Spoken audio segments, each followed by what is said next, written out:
Hi, everyone, and welcome to Cooking Up Health. My name is Marie Malloy. I'm with FAIR, and I'll be the moderator tonight. And a big thank you to Genentech for supporting this series. And now let's get cooking. I'm going to turn it over to Tessa to introduce herself and start making some good stuff.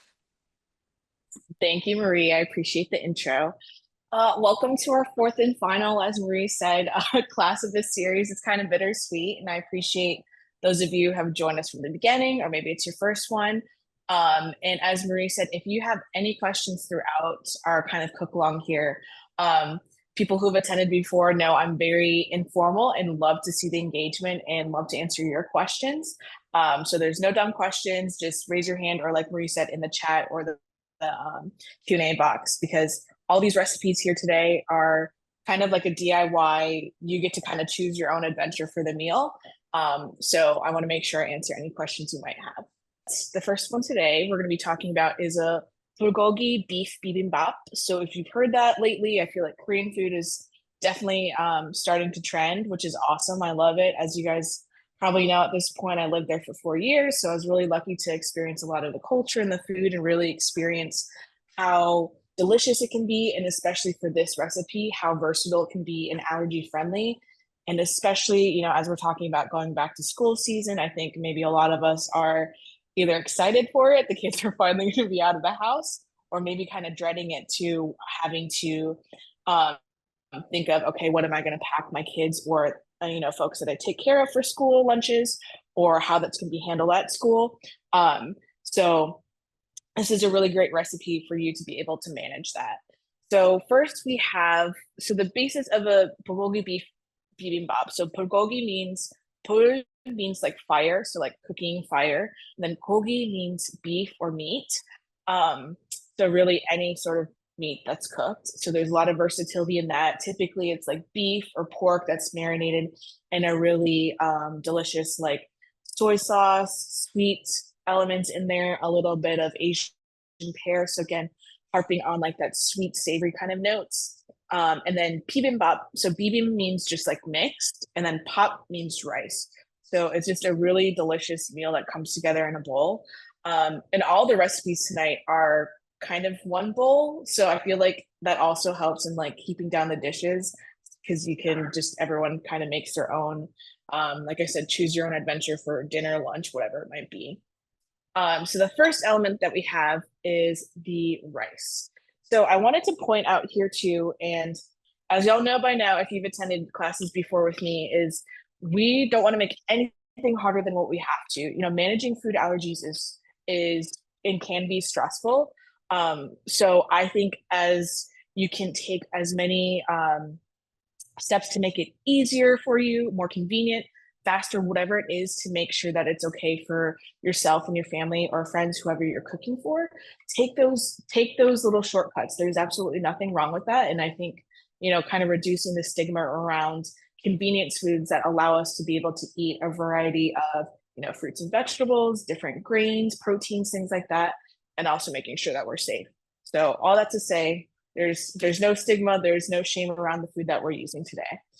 Okay, so with that, I have jasmine rice. And also brands, these just happen to be the ones that were stocked at my store. So again, reading labels first and foremost. So there's not like any certain brands per se that I'm advocating. It's just options that we have available. So I really love the 90-second pouches where, the rice comes in the pouch. You just kind of tear open the top part to let it steam. And then in 90 seconds, you have your rice ready to go. So if you don't have like a rice cooker, larger view of the recipe pick. Oh, sorry. You guys will have the recipe slides will be sent afterwards. So I'm just kind of focusing on the cooking techniques, but thank you for reminding us about that. So with the rice, nice and easy, ready to go. I like jasmine. You can use, I think they have like enriched long grain, whatever sort of basmati rice that you like, you can use. So rice is the pop part of our recipe, so the basis of it. And then this is where you can kind of get creative and mix and match. And I always think about too the littles in my life that I also like the DIY of like separate elements of the ingredients, because I don't want to say picky, but perhaps some of our little chefs sometimes are very specific about which flavors they want to include. So that way I can season things kind of basically, and then they can choose like for the beef, for example, I just seasoned it, and this is ground beef.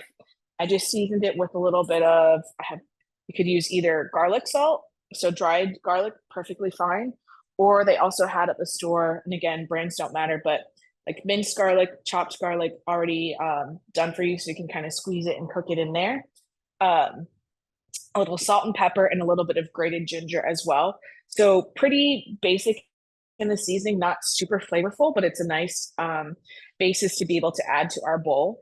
And something I wanted to mention about this too is at the store today or this week when I was shopping, ground beef, sometimes different percentages or different like fat to lean percentages are on sale. And I always tell people that, sometimes it's oftentimes the 70% lean, 30% fat ground beef that's on sale. And some people be like, oh, well, I don't really want, all that fat, the saturated fat that necessarily comes with that. But I always tell them, once you cook it down and you drain the fat away from it, then you still have your lean ground beef. As you can see here, we have the spices on it, but there's no fat from it. So thinking of different proteins or whatever that might be in your store or wherever you get food on sale and shopping those sales if you're able to. So you have a really nice, great source of protein that's low in fat too, because you've drained the fat. So So we Tessa, have our, would you yes, also consider ground turkey or ground chicken for in this dish as well? yes, absolutely. You Okay. can use any protein, but because I call this bulgogi, so like fire, meat, and then beef specifically, but you can Mm-hmm. use pork, turkey, seafood, whatever kind of Oh, protein great. Okay. you like or prefer. Okay, so we got our beef in there. And then next, I always think of the veggies too. So this I wanted to point out again, there's absolutely no shame in however we can get nutrients into our bodies and feed our families. So I have some frozen broccoli that the frozen broccoli like florets, so just like the top part, or sometimes just like the chopped broccoli is on sale to maybe like 98 cents or 99 cents for like a 1 pound baggie. And then they also had on sale this week, it's a like shredded coleslaw, but it's like a broccoli slaw. So as you can see, they're the broccoli stems, which I like because it also reduces food waste. So we have the broccoli like florets here, but also using the whole stalk. And there's some carrots in there too. So whatever kind of vegetables that are available at your store, also safe for your family to eat and free of allergies that you may be avoiding. And also considering, it can be fresh, frozen, canned, whatever works best here. And as I said, when you have maybe some specific little chefs in your kitchen, making sure that it's something that they want to eat too. And the biggest thing I love about bibimbap in general is like it's just you building all these beautiful flavors and colors that kind of come together in one dish. And then in the recipe photo, oftentimes, especially for bibimbap, the recipes that I've had before or eaten with friends, either at their house that's made by their families or eating out at restaurants, the vegetables are all cooked separately. So it does take a little bit more time, but I also like that in the fact that, again, the taste and flavor, but again, being able to make sure, like the ingredients are separate so that if there's certain ones you're avoiding for like preferences or for allergies, that's always a nice option to have that. And I feel like you can't forget bibimbap without some kimchi or some sort of pickled spicy element if you want to. And then I like green onions. You can use like chives or any other sort of like fresh herb in there. But I like that extra, like the green onion adds a little bit of crunch, a little bit of the onion flavor without being too strong. We're gonna add some kimchi. Tessa, is it my understanding is, and I think I've done this before, you can actually kind of um do a quick um what's the word I'm looking for? Like if you could throw something with a little vinegar in the microwave and cover it for like 20 seconds, it becomes kind of pickled really Yeah, quick. like a quick pickle. And it's funny you say that, Marie, because I feel like the trending cucumber salad is something that's right now, or like pickled cucumbers. Um, and that's true. So whether if you want it to get kind of that funky fermented flavor, which I really love that flavor. Like Marie said, you can mix, like in this case, like for this is kimchi just means any sort of like pickled vegetable. So in this case, it's like Napa cabbage or some sort of cabbage that's shredded, some chili flakes, some garlic, ginger, and then oftentimes like fish sauce or soy sauce, some sort of fermented salty element. And then you could put it in the microwave for like 30 seconds because you don't want to go too far because then when you open the microwave, it'll definitely be a blast of like aroma for you to enjoy. And then you can eat it as is, like temperature wise warm, or you can pop it into the fridge overnight so that it can get nice and cold. And then it has the textural elements that you want in the that's different in the bibimbap, but also the fermented kind of funky pickle flavor too. Thanks for bringing that up. And then also with like viral pickles that are trending now with like the cucumbers, you could also do it like kind of a quick slaw. So what I would do is like either the broccoli slaw that we have here, or you could use like a coleslaw, which is basically just shredded cabbage, carrots, and then maybe some like radicchio or some purple cabbage in there too. And then I like massage it with like some salt and vinegar. You can put chili flakes in there if you want to. And then you could also do the ginger and garlic too to kind of mimic the flavors that are present in the bibimbap. So there's a few options, whether you have maybe a little bit of extra time to like microwave it in and the forethought to do that, or you're just like, we got to mix it and go. It's totally fine to do either one. And then this is one of my most prized culinary condiments in my house.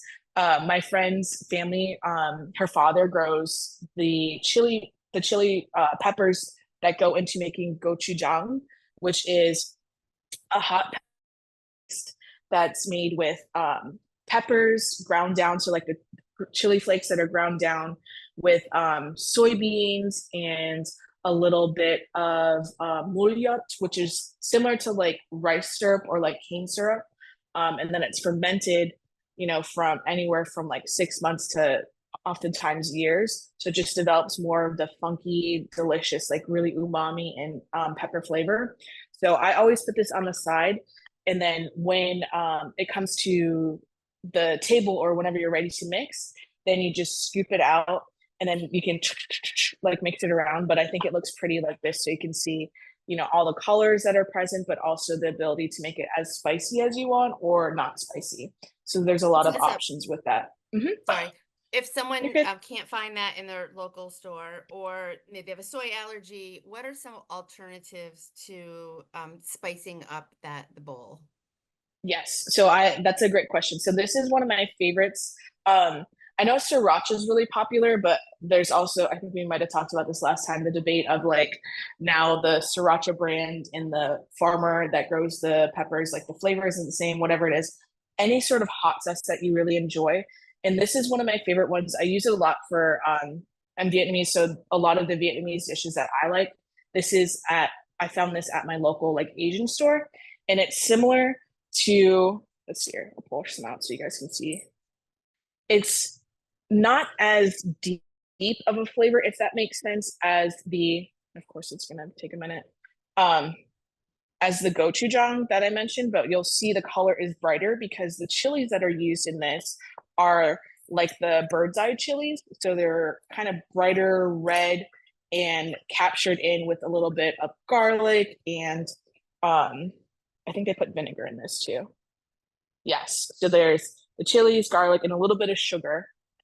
And so you can see the color difference, but really what you're adding is you're adding that umami flavor so that it's kind of like savory, salty taste that you get, but also that pop of the heat. So really any sort of hot sauce that you enjoy, feel free to use as much or as little as you want of this. And again, depending on spice preferences and tolerance levels, like I always keep this on the side so that people can opt in and choose as much or a little as they want. So that's one of them. So again, any sort of hot sauce that you enjoy. And then the other thing I was going to talk about too with this is I was geeking out with Marie before we started that I found, and again, brands don't matter, but this was exciting for me because I have a tree nut allergy, but oftentimes seeds And peanuts, as many of you guys know, are cross-contacted with other nuts. But the sunflower seeds from, this is just like the Great Value, like generic brand. It was cool to see that it was made in a completely nut-free facility, and no cross-contamination with peanuts, tree nuts, or other seeds. And so typically with a lot of Korean dishes, there's sesame oil and sesame seeds that are sprinkled on top. So I thought, we're still kind of honoring the dish as it is, and we're just swapping in things that we're able to eat safely. So even just some extra crunch of the seeds on top. So then you're thinking you have all the colors there, you have the different textures, you have the different tastes. So like every bite, once you mix it in, it's like your mouth is getting, your taste buds are getting all those flavors all at once. So any questions about this one before we go? Oh, and this is just a little extra because sometimes I feel like, as I mentioned, I feel like Korean cuisine, which I love, is getting more popular, maybe more trendy in different places. So whether in food pantries or often in grocery stores too, a lot of them are carrying more of the trendy kind of foods. And kim or seaweed sheets like these that you would see kind of like on the outside of sushi is just like these seaweed sheets that are toasted. Oftentimes with bibimbap or other rice dishes like this, these will be like, my hands are scissors, like cut up like little pieces, and you can put that in there as well. Or sometimes, depending on how I'm feeling, I'll mix this up with my spoon, and then I'll take some chunks of or like bites of the bibimbap after I mix it and put it into a piece of the kim or the toasted seaweed and kind of have your one little bite of like kimbap or sushi, if you will. So there's really a lot of options with this and being able to kind of accommodate, first and foremost, making sure everyone's safe, but also like, what do you have in the grocery store? And do you have these vegetables there? No, that's fine. What kind of vegetables do you have in your pantry? It's all about kind of honoring the traditional like cultural dish and making it your own. And I think it's a great way to be able to try new things, whether it's like maybe the kimchi or, some crunchy elements on top. So everyone can kind of make it their own. Any So, questions? Yeah. Tessa, as you're transitioning to the next, would you mind just can you give a definition of unami? Oh, yes. Because a lot of, I mean, it is a bit of a trendy word. I think I've heard it more and more and more in the past couple of years. I understand it makes things, it's really talking about savory. But can you give it a proper definition for those of Yes. us who may not understand what it means or it's a new word? Yes. So umami is kind of that. So there's sweet, like thinking of the different tastes. There's sweet, sour, um, salty, bitter. I'm forgetting one. This is so bad. But I think It's okay. umami is either like the fifth or whatever, like it's the additional taste of umami where thinking of it as savory, like oftentimes people will think of if you've had a really nice piece of like grilled protein, whether it's like a steak or a piece of chicken or pork or mushrooms as they caramelize, or even tomatoes have that cooked flavor, or like a piece of cheese that's been fermented. It's like, it's that salty, but also like the depth of the flavor that comes with it too. So oftentimes it's the MSG or like the glutamates in the food that savory flavor. So it's kind of another taste, if that makes sense. And one thing is like in full disclosure, Ajinomoto is one of my clients, but that makes like MSG that you can sprinkle into things, but it's found naturally in so many foods, like I mentioned, whether it's, cheese, like soy sauce or coconut aminos. Think of those flavors where it's not just salty, it has like that depth of flavor. And I try to think of like how I can bring all of those flavors together whenever you're making any sort of dish, regardless of the cuisine, because, especially when you have food allergies and there's so many different foods that might be missing from your diet, having that full experience of the flavors really helps in making sure that like you feel satisfied with what you're eating too. Perfect. Thank you. You're welcome. I forget that I talk about umami all day, so That's thank you okay. for.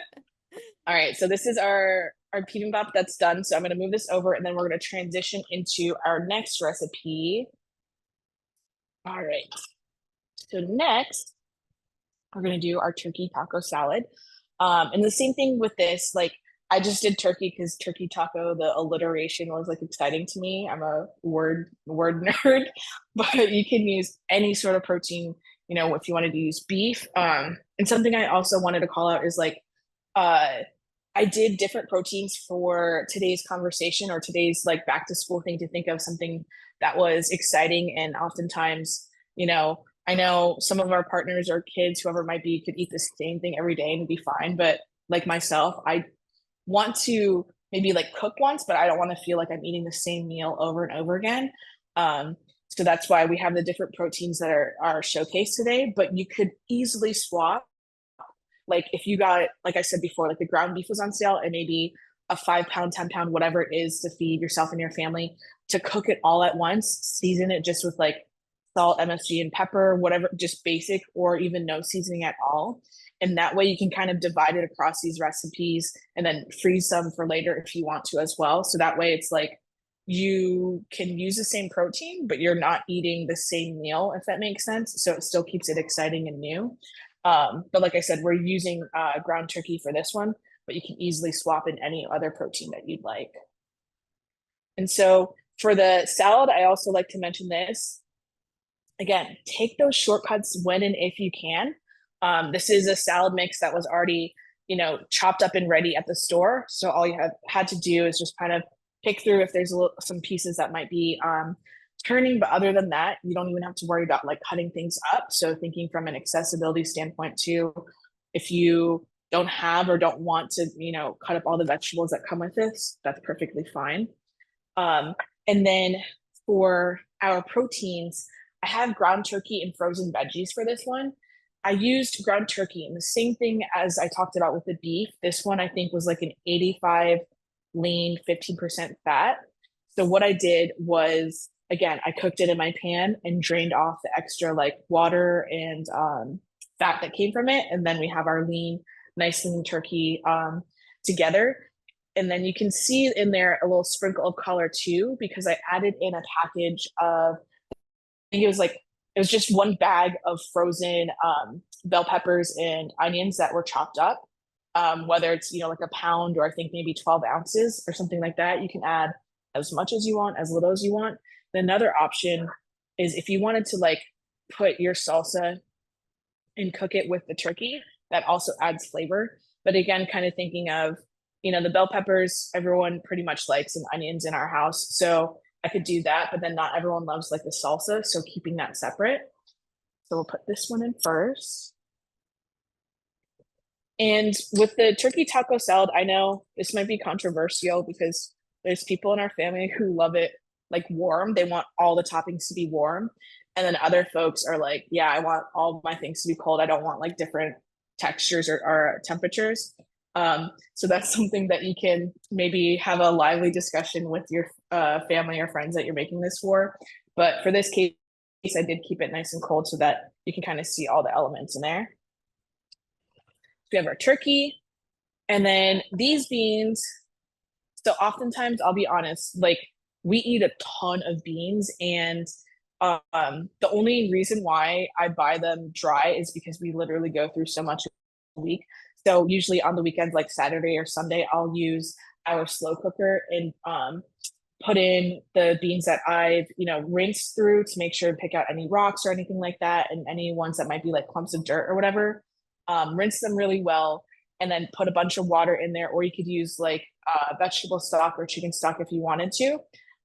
So then it kind of goes from this to the cooked beans by themselves. And then I added in some like taco seasoning spices. So cumin, garlic, a little bit of cinnamon then in there. So it adds a little bit of that sweetness, a little bit of green onions you can see in there as well. So, and a little bit of tomatoes too. So it all adds those like beautiful flavors, but I've done the work of like cooking the beans. So then I can just add the flavors I want to throughout the week. So similar to what I talked about if you're doing the ground turkey or if you're cooking the ground beef earlier in the week too, just like you have like a big batch and you can kind of divide it throughout the week. So we have that as some extra flavor and some color. And like I said, I know beans aren't necessarily an option for everyone, but you could use it for like any sort of vegetable that we're talking about. So you could even do it the same thing as like I love also corn. So whether it's, we're kind of nearing ish the end of summer corn season. So whether it's fresh corn, it's canned, it's frozen, whatever works best for you. Um, that's nice too, where you could do the same thing as I mentioned. So you have the corn, and then you could add in your spices, your green onion, your onions, tomatoes, or like cilantro if you wanted to as well.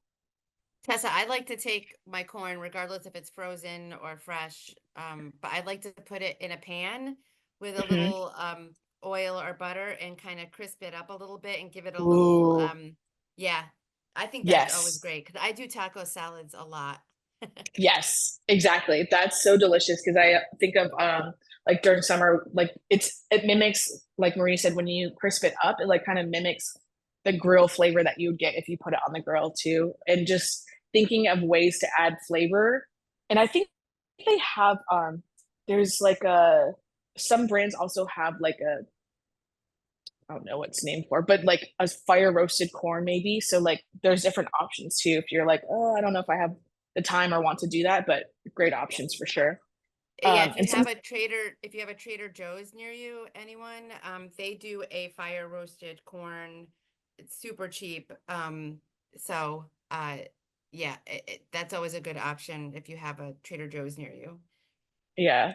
And I always think too, like Marie said, whether wherever you're shopping, like the store brand or brand name, like those are always good choices. Just thinking of like what kind of flavors you want, and also like checking the ingredients. And think, or speaking of that too, so this is like the quote unquote taco seasoning ish that I use as my base. So this is just from our local, it's our Mexican market that's like down the street. And thinking of ways like, could I make this? Sure, but like, is it also something that like we use regularly, and I can just buy relatively inexpensive, just like a jar of it, and add it to things like this? Absolutely. So thinking of taking again those shortcuts when and if you can, and obviously reading through the ingredients to make sure that it's safe for you. So that way, like you're already doing the effort and like the labor of love of making a dish, but like kind of taking some of those things off and like on autopilot, so that way you can take some of those things off of your list to do for the day. Okay, so we have our turkey, we have our beans, and then so this is, and again at our Mexican market, they have tons of different salsas, and like I could make this at home if we have lots of extra like tomatoes at the end of the season, or even thinking of, taking a can of tomato sauce or diced tomatoes and making fresh salsa. Totally up to you, and totally up to, whatever you have the capacity to do. Because with back to school season, as you know, we still have the same hours in the day, but it's just like there's never enough time to get everything done. So we have some pico de gallo here, a fresh salsa, and this one's spicy or hot. There's serrano chilies in there, and then also some jalapenos as well. And then I just like some extra fresh cilantro if you like there. And I know not everyone, some folks might have the enzyme where they can't. It tastes like soap to them. So again, it's always nice to have that on the side, so that way people are able to mix and match and make it their own. And then And if green onion. Oh, sorry. Go ahead. Oh, I was just saying, if participants like jalapeno and you don't have a backyard, I I have one jalapeno plant and it produces so many jalapenos, and all you need to do is just put it out on on the stoop or in the back somewhere, which is getting some sun. And same thing with cilantro. You could have your almost everything, like a little salsa garden just with a two little containers. Yeah. So depending on the space, and if you don't have a green thumb like I don't, I'll often also either you can hit up Marie or maybe a neighbor who has the garden, Um, but I'll also buy like the bunch of green onions or cilantro, whatever it might be from the store. And then I just take like a paper towel and then wet it a little bit, wring it out so it's like damp. And then I'll wrap the herbs in it and then store it in the bag, just in my fridge or crisper, whatever it is. And I've prepped it a million and one ways, and I found for myself that tastes the most. It lasts the longest and it tastes, great. The quality is still good whenever I need to chop it up. But also when thinking of sometimes when it starts to turn, like, fresh herbs after they're harvested or cut, they're not going to last forever. So if they're starting to turn, then I'll either put them in the chop it up and then like put it in the freezer so you can have like the bits that you can mix into things, or being able to like I'll take the cilantro with like lemon juice or lime juice, maybe some garlic if I want to, and then green onions, and then blitz it up in like, like a little food processor or like a blender. And then I have like an herby kind of mix that I can just put on top of things. So you still have the flavor without having to like worry about the herbs going bad. Sorry, that was a tangent, but I love herbs. All No, right. I And mean, it's then great when you can get fresh ones and you can grow them in a little container in your windowsill. exactly. All right. And then the last bit that we have here is, again, like I said, I love herbs. So I have some green onions here. And then this is, I'm just using plain Greek yogurt because I like the texture and the taste of Greek yogurt. Um, some people like sour cream, and again, make sure that it's allergy friendly for you, whether it's soy based, non-dairy based, whatever it might be. Um, or even omitting it and maybe just using some shredded cheese of your choice. It's totally up to you. So then you have that on the side. And the same thing as the bibimbap bowl, that you can mix it up and go wild with that, or like plating like that looks kind of nice, and you have your own kind of DIY bowl. And I like adding, if you have some extra of the rice that we had earlier, another like microwave pouch of rice, tortilla chips, of course. There's a lot of different variations that you can add to this and make it as much or as little as you want to, whether it's just kind of a snack like this or to make it a full meal. So there's a lot of options with that one. All right. So our last recipe is our chicken parmesan pasta. This one's pretty basic or pretty simple too, but I got a few So Tessa, are twists you that using, is that a just a regular pasta, or are you using a gluten-free pasta? Okay. Oh, that's the what ready that's what pasta. I've never used those. that's what I'm going to talk about too. So, um, dang, Marie, did you take all my notes? No, I'm just kidding. Sorry, I swear, when we didn't even talk except 10 minutes before. No, it's because we're on the same wavelength. It's okay. Um, so as Marie said, and this is, I saw this in the store, so I was like, and I understand if this has wheat in it. So again, making sure you find options that are safe and allergy friendly for yourself and for whoever you may be cooking for. But again, I love the idea that, this little pasta pouch, and again, brand doesn't matter, store brand, whichever is available. I just love that something has made something like it takes that extra bit out. You don't have to boil a big pot of water. You don't have to like strain it and all those sorts of things. And it really cuts down on the cooking time, and it's faster for you to be able to, get to the table and eat with your kids or jet them off to sports, after school activities, whatever it might be. So this is their plain pasta, and I tasted it, and like, I don't know, I wasn't expecting that much because I've had the microwave rice before, and rice is like a heartier grain. So I'm like, I always think it's like a nice texture. But the pasta I was worried about because of it being, when you've had pasta that's like overcooked and like too mushy. So I think that's what I was scared about for this. But it's actually like really delicious when it comes out in the 60 seconds. So that's an option for that. Or again, first and foremost, choosing a pasta or noodle option that's allergy friendly for you. And I also like, there's so many brands now that are coming out with, whether it's like Bonds is a popular one where it's just chickpeas. So if you are able to have chickpeas, or like this protein plus that has, there is wheat in it, but there's also lentils, pea proteins, chickpeas, barley, and spelt. So I like it from the aspect of for our family, it's safe, but also making sure that there's a lot of fiber in there too, because I kind of like not sneaky ways, but like sometimes everyone, it's fiber is super important for you, as you know. Um, Not only making sure that your insides are like nice and clean, but also helps you feel full and just making sure that you can go to the bathroom. And I always think of, back to school is like stressful, especially for kids too, like new routines, new classes, and all those things of like, what are not sneaky ways, but easy like swaps for me to make that I don't have to think about like, oh, I need to add like extra vegetables to this or whatever it might be. Because it's kind of taken care of. And I also love this because it tastes like regular pasta without being like, oh, this tastes like a healthy pasta, if that makes sense. And I know for the littles in my life, if it doesn't taste like the normal, like they're not eating it, regardless of if it's like safe for their allergies or not. So, anyways, lots of options with that. And then with the chicken, this is another thing too that you might be like, what? She's using like chicken tenders and grilled chicken. Like, again, use like if you have a barbecue that weekend and maybe you had grilled chicken on the menu or you have leftover chicken nuggets or whatever it might be, take those shortcuts when you can because ultimately, like, you're fighting food waste by like not throwing food away, but you're also making it into a meal that like your kids are gonna love and enjoy. And taking that added stress away from like this is still a home cooked meal. We're just taking some shortcuts that makes it easier, especially for this like busy back to school season. So whether it's chicken tenders or chicken nuggets that are safe for you, and then also like some grilled chicken that's already done as well, so you can kind of mix and match there.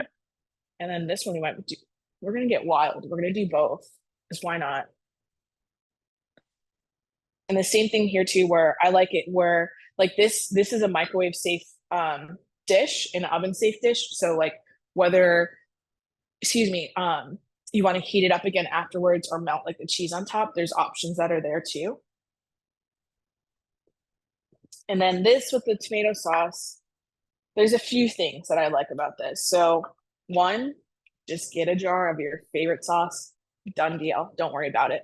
But there's also some things where either maybe there's not an allergy friendly version, you have to make it from scratch, or you're just like, you know what, I'm gonna mix it up today. We're gonna try something new. One of my favorite things to do is, as I mentioned earlier, I love canned tomato products because um as I mentioned, it has the umami. I feel like that might be our topic of the day or the new word of the day of that deep flavor, um, the richness that comes from tomatoes. If you think of like eating a fresh tomato versus like the cooked tomato that's or like the steamed tomato that's found in tomato sauce. And so I like mixing tomato sauce and a little bit of pumpkin, like pureed pumpkin or pureed squash in there. And then simmer and cook it on the stove with like some garlic, some onions, basil, parsley. And sometimes I might even add in like spinach or kale, depending on which littles I'm cooking for, who might love that or might not love it. Because a pumpkin kind of adds nutrients, of course, but also just a little bit of a thicker texture that just like creaminess that really brings the sauce together. And I found that like as long as you're using, like a couple tablespoons or so, depending on how many, like for this size tomato sauce can, which is 14.5, 15 ounces, I would probably use maybe like a quarter cup or so, and then go a little bit more or less depending on your family's or your kids' like taste preference and also like the thickness that I talked about.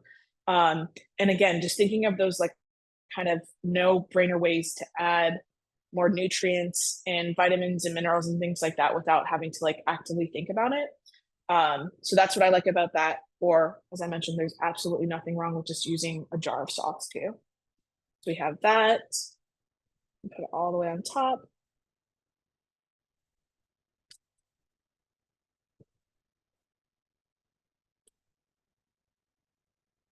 And I also like this too because, like, again, if you have time on the weekend or in your schedule, whatever that might look like, to be like, I can make breaded cutlets and fry them or bake them, whatever. Like, if you have time for that, awesome. But I like this because this is going to come together, relatively like 15 minutes or so, depending on if you use the pre-cooked pasta or not. So there's a lot of options there. And then, of course, either like the mozzarella or shredded cheese on top, but I also like the grated Parmesan that can be on top too. And again, making sure that it's allergy friendly. So using whichever one that's safe for you, and then also which one you'd like the taste preference. And I know we were talking about this in one of the classes before, like some of the brands, especially that are non-dairy based, have a better like melting, that they melt better than others. Um, so kind of like trial and error, or if you know, like my kids love this type of cheese and we know that it melts the way we like, go ahead and use that so that, you know, it's something that's like recognizable enough for them to enjoy, but also not so foreign that they're not willing to like get adventurous and try it out. So that's our chicken parmesan pasta. We have our turkey taco bowl and our beef bibimbap.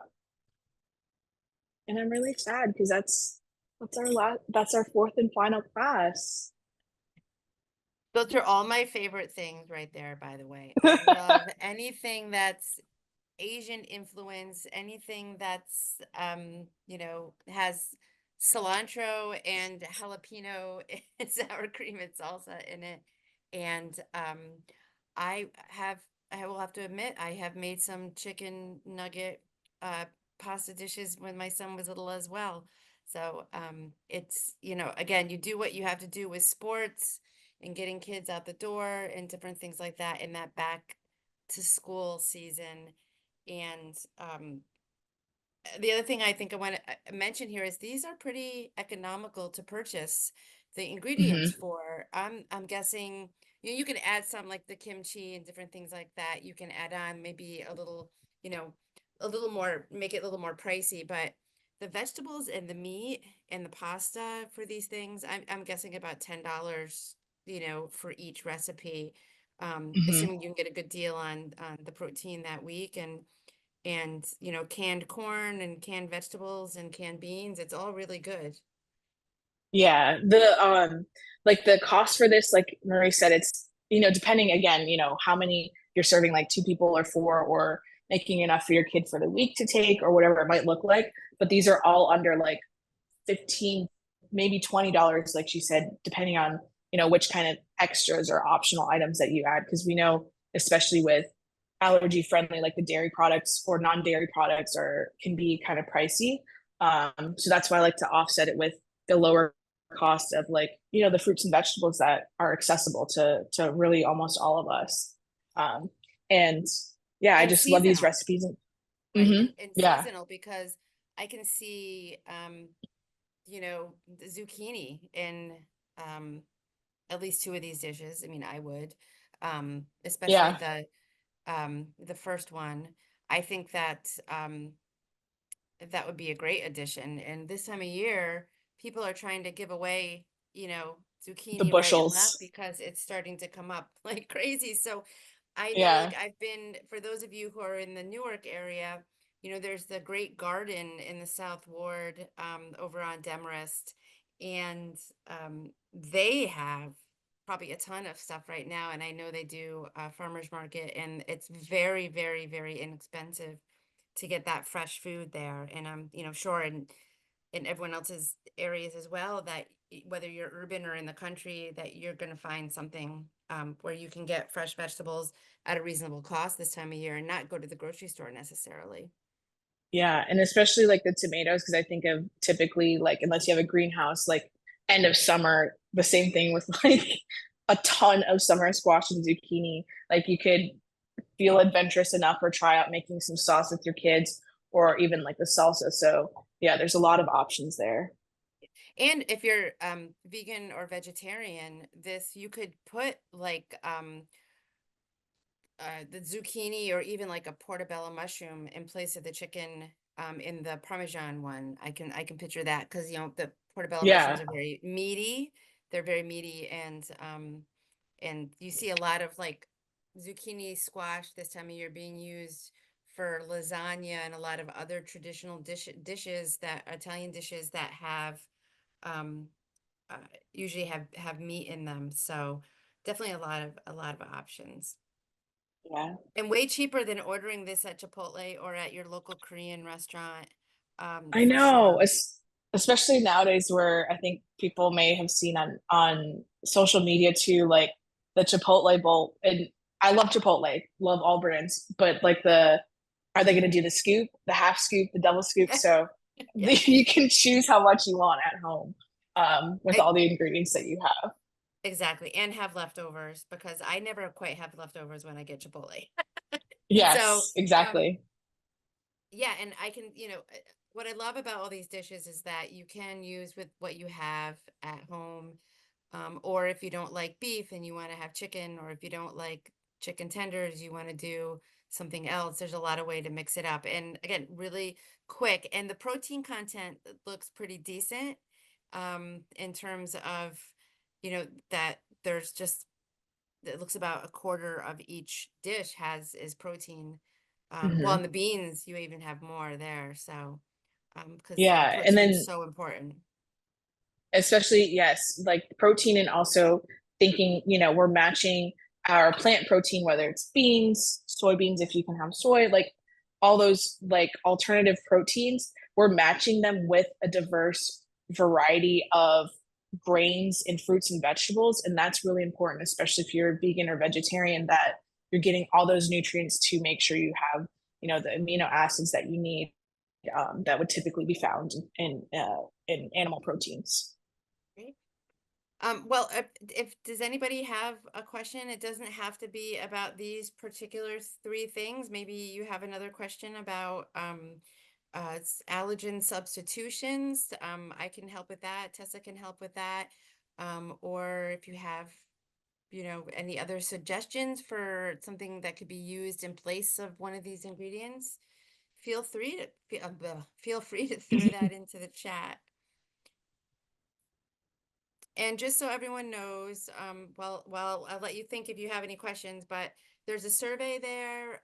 Please let us know how we did. And then the people will be eligible to win a gift card.